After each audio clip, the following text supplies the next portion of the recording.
Katib. Je suis auteur, metteur en scène en France. Et j'ai plutôt un parcours d'autodidacte après des études un peu variées en sociologie, en géographie, en lettres, etc. Je me suis mis à développer une pratique d'écriture d'abord et puis une pratique théâtrale et de performance, pour dire vite. Et je travaille au sein d'un collectif qui s'appelle le collectif Zirlib, qui est basé à Orléans. C'est à partir de là qu'on déploie notre travail tant dans le champ théâtral que chorégraphique que plastique. J'ai choisi d'aborder cette thématique pour deux raisons. La première, c'est que, particulièrement en France, la mort est un sujet tabou. Et donc j'ai voulu m'emparer de cette question et pouvoir la traiter, la mettre à jour et la partager. Parce que c'est une question qui nous concerne tous et à laquelle on sera plus ou moins rapidement confronté. Et je trouvais que c'était important de ne pas rester seul avec ça et de partager ça. Et la deuxième, c'était d'entamer une réflexion sur la question du deuil, pour dire vite. On a tendance à voir ça comme un entraînement, comme quelque chose, une espèce de processus auquel, avec un peu de bonne volonté, on pourrait venir à bout.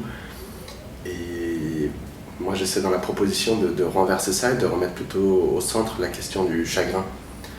Donc c'est un peu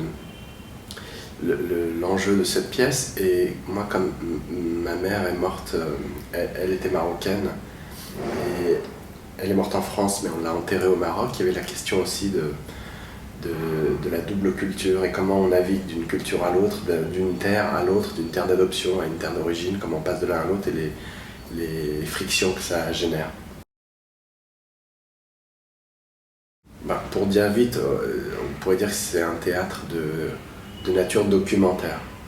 C'est-à-dire que le document est à la fois un atout, mais c'est aussi ce qui va guider l'écriture même, le cadre de la représentation, l'écriture elle-même. Donc c'est en tout cas un théâtre en prise directe avec le réel environnant.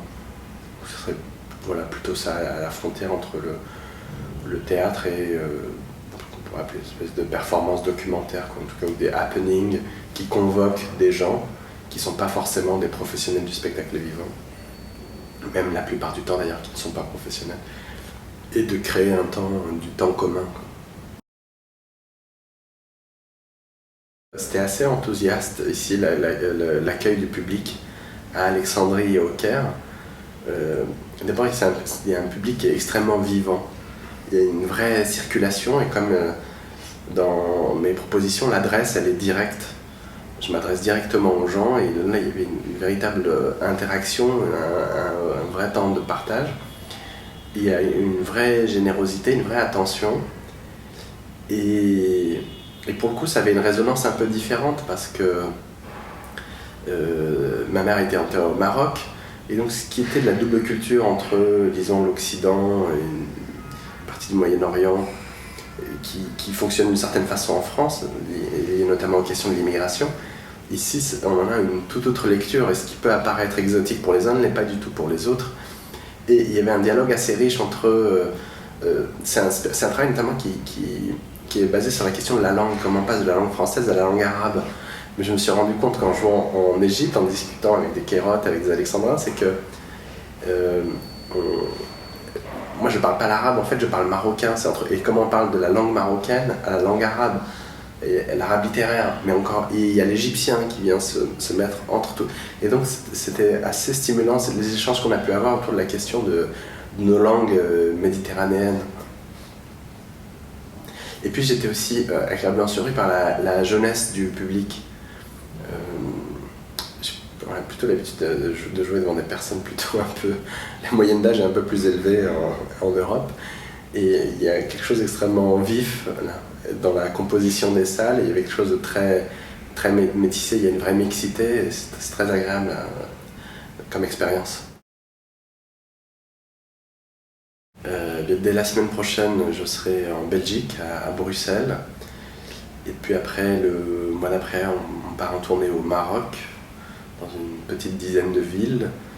Et puis après, on continue, on passe à Paris, un peu au Chili, puis au Mexique, puis aux États-Unis. Donc voilà, là, on va continuer un peu le tour du monde avec cette pièce, quoi. Thank you. Merci à vous.